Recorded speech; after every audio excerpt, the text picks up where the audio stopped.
جب یہ میدان کربلا سے ایوان شام اور پھر ایوان شام سے واپس مدینہ منورہ میں جب یہ قافلہ پہنچا ہے تو وہاں پر مدینہ طیبہ کی گلیوں میں اور ان ہواؤں اور فضاؤں میں جو جملے گونج رہے تھے نا، ایک دفعہ تو وہ جملے گونجے تھے نا، طلع البدر علینا من ثنیات الوداع، لیکن آج جو مدینہ طیبہ کی فضاؤں میں جملے گونج رہے تھے وہ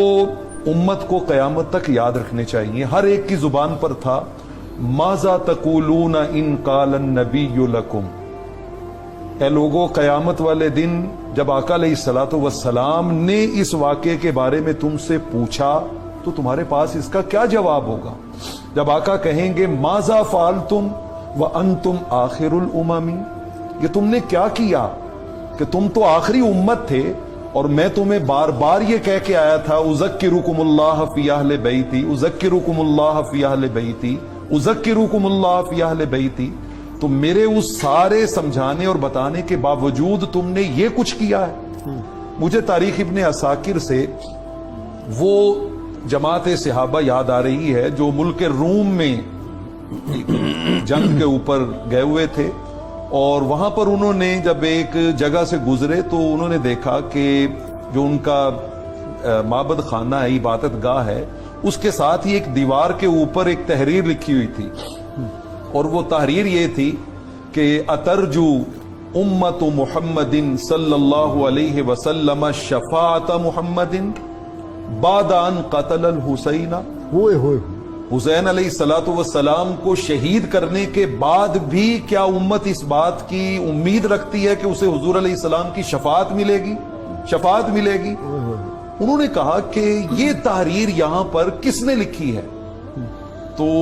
وہاں کے جو عیسائی علماء تھے انہوں نے کہا اللہ کی عزت کی قسم یہ تحریر اس دیوار پر 300 سال پہلے کی لکھی ہوئی ہے، 300 سال پہلے کی لکھی ہوئی ہے۔ اور آقا علیہ الصلوۃ والسلام نے تو آپ دیکھیے نا، آپ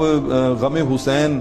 علیہ السلام میں رونے کی بات کر رہے تھے، تو آقا علیہ الصلوۃ والسلام تو ابھی 4 5 6 سال کے بچے ہیں، تب سے بیان کر کر کے آپ کی آنکھیں اشک بار ہوتی تھی، اور تب سے جو ہیں، اور اگر آپ مجھے وقت دیں تو مجھے مسند احمد کی ایک روایت یاد آ رہی ہے۔ حضرت عبداللہ بن نجی رضی اللہ تعالیٰ عنہ کہتے ہیں میرے والد گرامی حضرت نجی نے بیان کیا، اور یہ حضرت مولا کائنات علی شیر خدا رضی اللہ تعالیٰ عنہ کے وضو کا اہتمام کرنے والے اور آپ کے پانی کا اہتمام کرنے والے خادم خاص تھے۔ کہتے ہیں میں آپ کے ساتھ تھا تو ہم جب جنگ صفین پہ جا رہے تھے تو نینوا کی بستی کے پاس سے گزرے تو اچانک حضرت مولا کائنات کی زبان اطہر پہ آیا اصبر ابا عبداللہ، اصبر ابا، یہ کنیت ہے امام علی مقام کی، اور ابھی امام علی مقام کی جوانی ہے، ابھی جو ہے وہ نوجوانی ہے، اور اس واقعے کو بپا ہونے میں ابھی کئی سال پڑے ہوئے ہیں، تو آپ بار بار کہہ رہے ہیں ابو عبداللہ صبر کرنا، ابو عبداللہ صبر کرنا۔ میں نے عرض کی امیر المومنین یہ آپ کس صبر کی بات کر رہے ہیں؟ تو کہتے ہیں میں ایک دن رحمت کونین صلی اللہ تعالی علیہ وآلہ وسلم کی خدمت میں حاضر ہوا تو آقا علیہ الصلوۃ والسلام کی آنکھوں میں آنسوں کی جھڑی لگی ہوئی تھی اور آقا مسلسل رو رہے تھے۔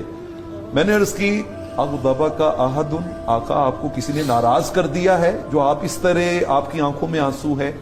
آپ نے فرمایا نہیں علی ایسی کوئی بات نہیں۔ میں نے عرض کی حضور ما شان عینیک تفیضان، پھر یہ آپ کی آنکھوں میں مسلسل آنسو کیوں بہ رہے ہیں؟ تو آقا علیہ الصلوۃ والسلام نے فرمایا کہ علی ابھی جبرائیل یہاں سے اٹھ کے گئے ہیں اور انہوں نے مجھے خبر دی ہے کہ میرے نور نظر لخت جگر حسین کو فرات کے کنارے میں شہید کر دیا جائے۔ اور آخری جملہ اس کا بڑا خاص ہے جس سے مطلب سمجھ آتی ہے، آقا نے فرمایا لم املک عینی ان تفیضا، فرمایا یہ آنکھیں میرے کنٹرول میں ہی نہیں ہیں، ان میں آنسو کیوں نہ آئے، اس خبر کو سننے کے بعد یہ میرے کنٹرول میں ہی نہیں ہے، اس لیے بے ساختہ ان میں آنسو آ گئے۔ تو وہ بندہ بڑا ہی شکی ہے کہ جو آقا علیہ الصلوۃ والسلام کی اس سنت کے فیض سے محروم ہے، بہت بدبخت اور بد نصیب ہے۔